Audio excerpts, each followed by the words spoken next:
muchos casos, el objetivo de un estudio de dependencia no es solo detectar si existe cierta relación entre las variables, sino explicarla mediante alguna función matemática. De esto se encarga la regresión,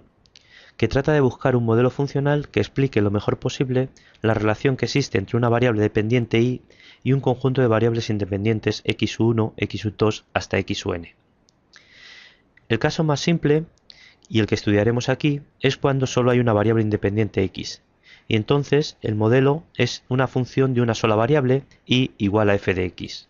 que se conoce como función de regresión simple.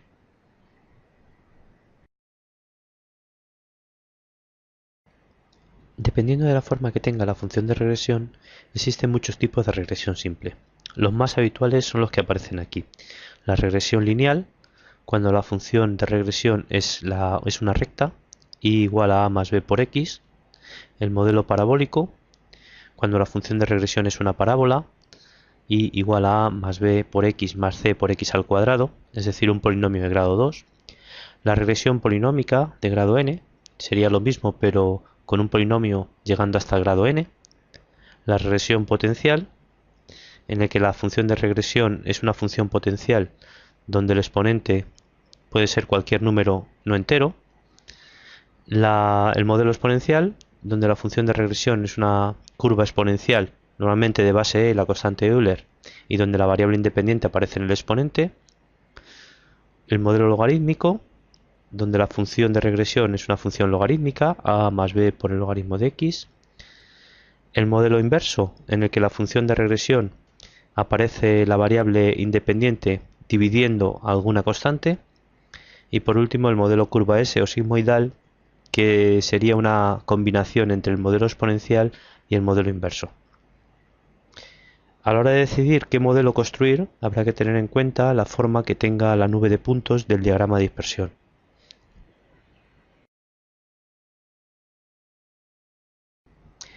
Una vez elegida la familia de curvas que mejor se adapta a la nube de puntos, hay que determinar dentro de dicha familia cuál es la curva que mejor se ajusta a la distribución. El objetivo es encontrar la función de regresión que haga mínimas las distancias entre los valores de la variable dependiente observados en la muestra y los predichos por la función de regresión para la variable independiente. Para un modelo de regresión y igual a f de x, donde la variable dependiente es y, estas distancias se conocen como residuos o errores predictivos en y se calculan para cada par de puntos x y y sub j, restando al valor observado para la variable dependiente y sub j el valor que predice la función de regresión para el valor observado de la variable independiente x sub y.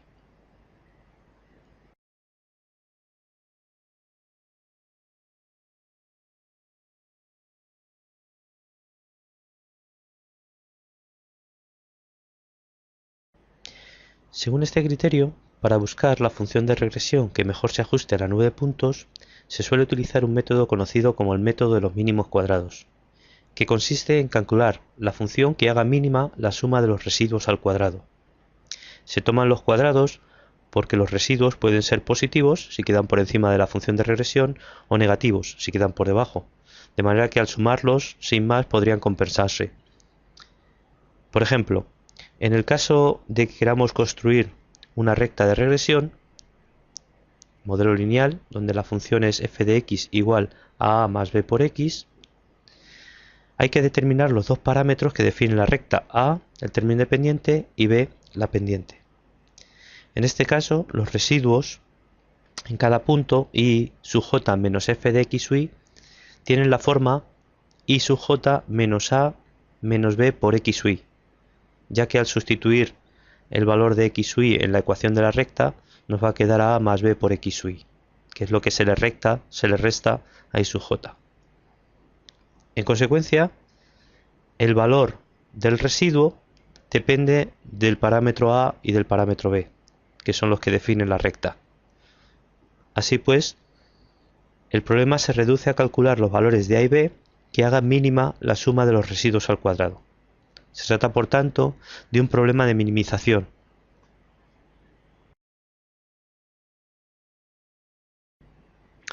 Hay que recordar que el cálculo del mínimo de una función se hacía entre los puntos que anulaban su derivada. En nuestro caso, puesto que la suma de los residuos al cuadrado depende de dos parámetros a y b para la recta de regresión, habrá que tomar las derivadas parciales con respecto a y b. Es decir, se hace la derivada parcial de la suma de los residuos al cuadrado con respecto a es igual a 0, y también se hace la derivada parcial de la suma de los residuos al cuadrado con respecto al otro parámetro, con respecto a b es igual a 0. Sin insistir demasiado en los detalles del cálculo de estas dos derivadas, simplemente al final vamos a obtener un sistema con dos ecuaciones y dos incógnitas que son precisamente los parámetros que determinan la recta a y b. Tras resolver ese sistema, se obtiene que los valores de a y b que hacen mínima la suma de los residuos al cuadrado son a igual a la media de y menos la covarianza entre la varianza de x por la media de x, y b, la pendiente, que es la covarianza entre la varianza de x.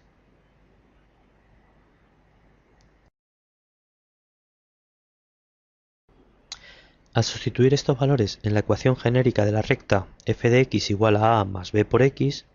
se obtiene la ecuación y igual a la media de y más la covarianza entre la varianza de x por x menos la media de x, que se conoce como recta de regresión de y sobre x, y es la recta que mejor explica la relación lineal entre y x, ya que hace mínimo los residuos o errores predictivos en y. Y por tanto, esta será la recta que hará las mejores predicciones de y en función de x.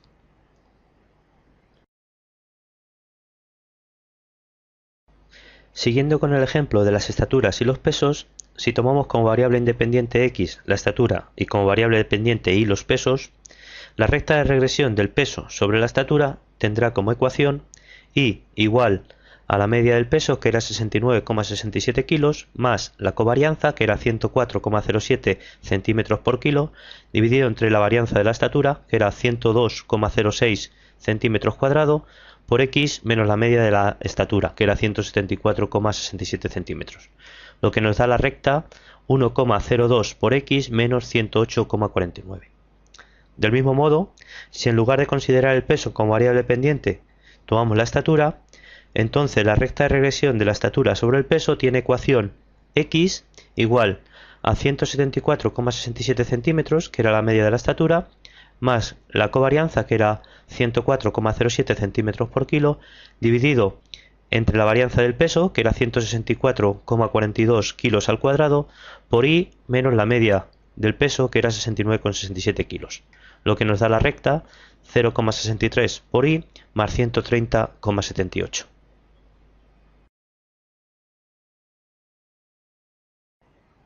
Si dibujamos ambas rectas, la del peso sobre la estatura y la de la estatura sobre el peso, podemos comprobar que se trata de rectas distintas, ya que la primera hace mínimos los residuos predictivos en el peso, que son las distancias verticales de los puntos a la recta, y por tanto debe utilizarse para predecir el peso en función de la estatura, mientras que la otra, la de la estatura sobre el peso, es la recta que hace mínimas las distancias horizontales, los residuos en la estatura, y por tanto debe utilizarse para predecir la estatura en función del peso. Además, puede comprobarse que las rectas de regresión siempre se cortan en el punto de medias, lo cual se deduce fácilmente de las ecuaciones de las rectas.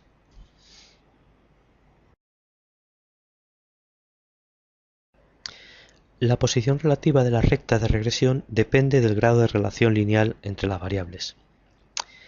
Si la relación lineal entre las variables es perfecta, como ocurre en este caso, entonces los puntos de la nube de puntos estarán perfectamente alineados, de manera que la recta de regresión de y sobre x y la de x sobre y coincidirán en la recta que pasa por todos los puntos.